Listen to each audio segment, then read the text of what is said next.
background de sport avant. Hein? Mon background de sport, j'ai fait du football dans mon jeune temps, dans mon adolescence. Après ça, je me suis effoiré sur mon sofa, puis j'ai rien fait. Puis j'ai commencé à enfler, comme on dit. Puis j'ai rien fait, j'ai vraiment pris du poids. Je suis monté jusqu'à peu près 250 livres. T'étais pas riche? J'étais pas riche, j'étais grosse. T'étais-tu heureuse? C'est une bonne question, je m'en rappelle pas, ça fait plusieurs années. Après ça, écoute, j'ai commencé à m'entraîner, à faire du cardio sur des elliptiques, à avoir bien du fun de même. Puis finir par perdre du poids, faire du bodybuilding. J'ai fait une compé de bodybuilding. Ah ouais? Puis à un moment donné, c'est mon tatoueur, Nima Jolan lui-même, l'illustre Nima, qui m'a amené faire un essai gratuit au CrossFit. Et the rest is history. Ton premier essai, tu l'as fait où, là?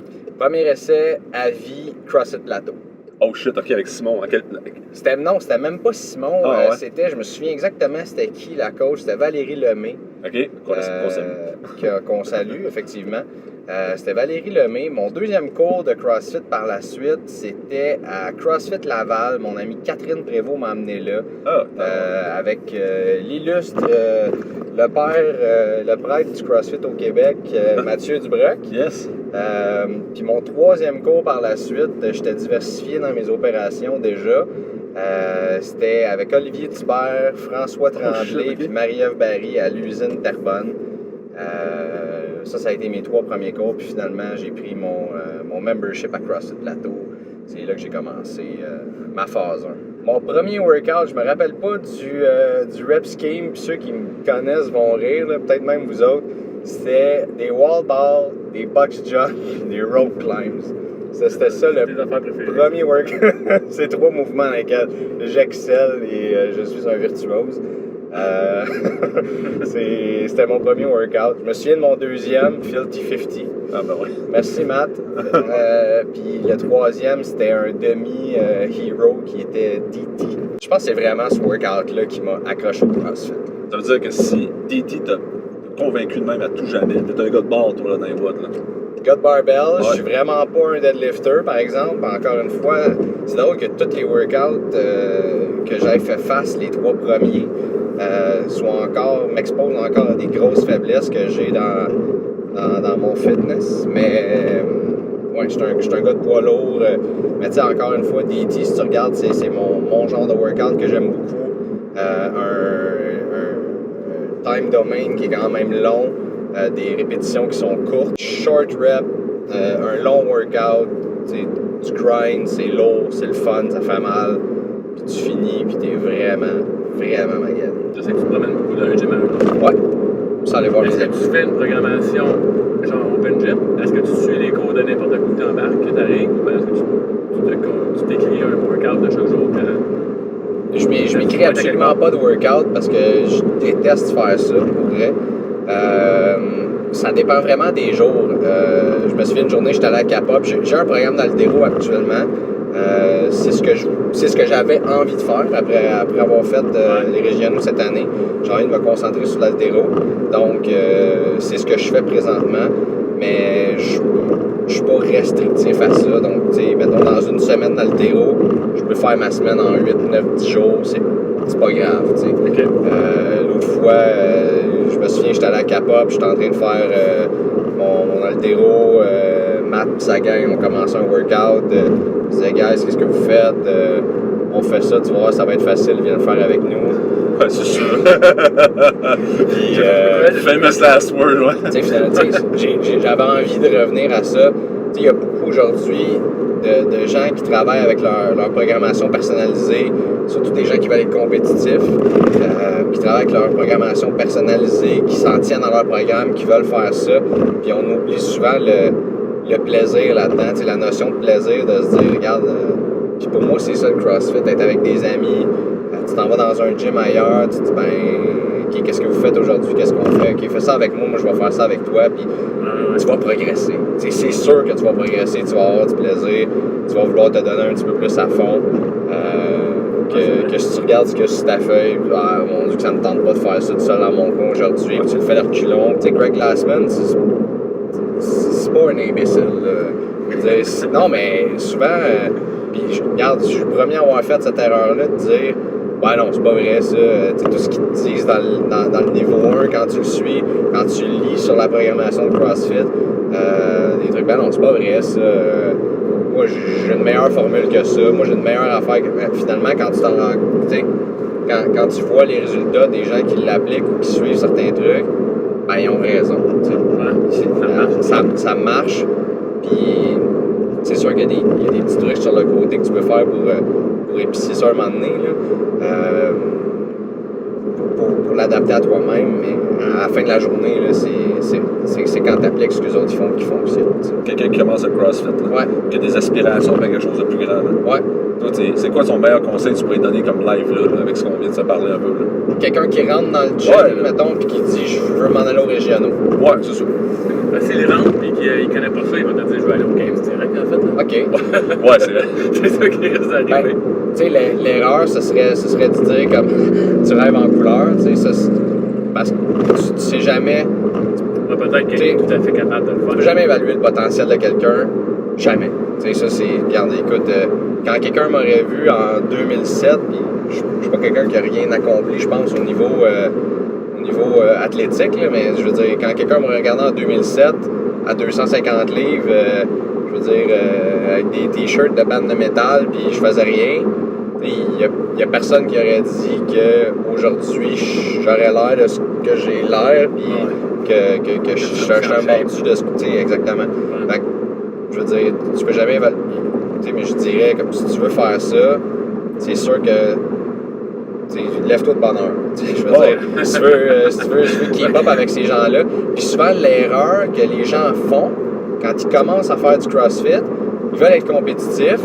Ça, c'est. Regarde, je dis l'erreur que les gens font, mais je peux même parler de mon histoire parce que, encore une fois, ça me dérange pas d'être l'exemple de cette erreur-là. Tu t'entraînes, puis là, tu vois des gens compétitifs. Tu dis, moi, si je veux faire de la compétition, je vais m'entraîner avec ces gens-là compétitifs. Tu fais du volume, tu te concentres pas sur ta qualité de mouvement, tu te concentres pas sur ton intensité, tu fais du volume. Tu sais, mange ton éléphant une bouchée à la fois, puis commence par le commencement. Puis le commencement, c'est d'apprendre tes mouvements de la bonne façon, de bien bouger, d'avoir une bonne qualité, justement. Applique de l'intensité, qualité de mouvement et intensité, puis surtout, prends-toi pas trop au sérieux. Je dis, si tu rentres dans le jour 1, je pense que si tu rentres le jour 1 dans un gym de CrossFit, tu te dis, moi, je veux m'en aller au game, c'est ça que je veux faire, puis tu veux t'en aller vers cet objectif-là seulement, puis tu penses juste à ça. 1, tu réussiras pas, puis 2, tu vas passer à côté de ce que c'est le CrossFit. C'est ce que je donnerais comme conseil. Prends-toi pas trop au sérieux, have fun, travaille fort, travaille sur tes faiblesses, ta qualité de mouvement, puis enjoy the process. Là. C'est ça à la fin de la journée aussi.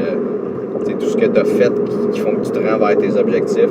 Si ton objectif dans la vie, c'est d'en aller aux Games, puis tu te ramasses aux régionaux, puis tu compétitionnes là-bas, ben, le monde autour de toi va juste être aussi fier de toi tout le temps. Le plus grand changement que j'ai observé depuis que j'ai commencé à faire du CrossFit, ben, c'est sûr que l'évolution du sport est incroyable. Je pense que quand j'ai commencé en 2012, tu décidais d'être bon puis t'étais bon. Aujourd'hui, je pense que c'est Mathieu Dubreuil qui m'a dit ça. Tu décidais d'être bon puis t'étais bon. C'est aussi simple que ça. Personne. Donc, tu te rendais au régional avec un clean and jerk à 185 livres, ça allait bien dans la vie. Là, mais aujourd'hui, le sport a évolué en dedans de 4 ans de façon incroyable. C'est vraiment ça qui a changé le plus. L'ouverture d'esprit aussi par rapport à ce mode d'entraînement-là a énormément changé. Puis l'émancipation, si on veut, du sport, là, c'est vraiment beau à regarder, je trouve. On est moins ghettoisé maintenant à CrossFit. Avant, c'était une petite gang dans son coin qui faisait ses affaires, puis oui, les gens pouvaient être un peu répulsifs par rapport à ça.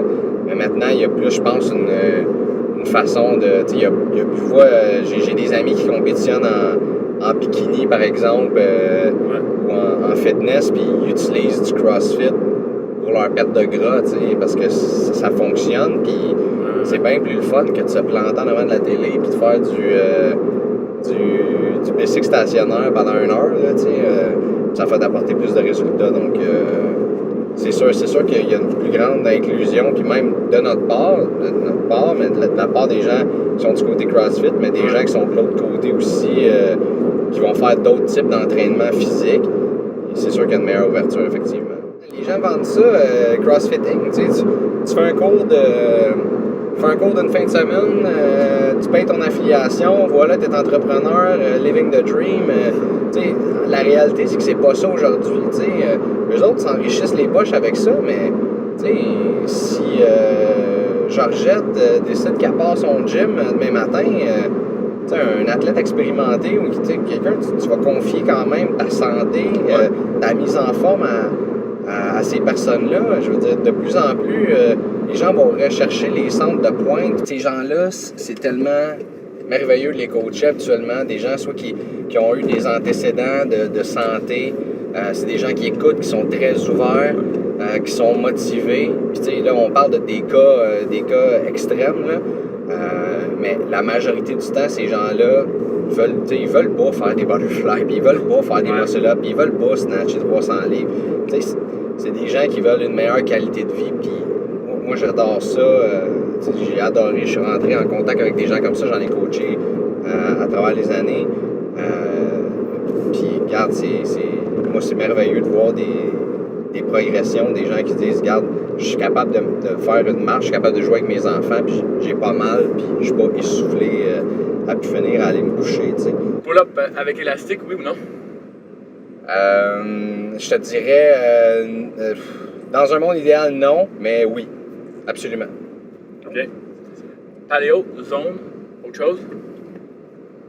Définitivement pas paléo parce qu'on est assis dans un char en ce moment et on se promène sur l'autoroute avec d'autres chars. Fait qu'on vit pas dans l'ère paléolithique. Fait que pas paléo, écoute, zone pas fermée, autre chose aussi.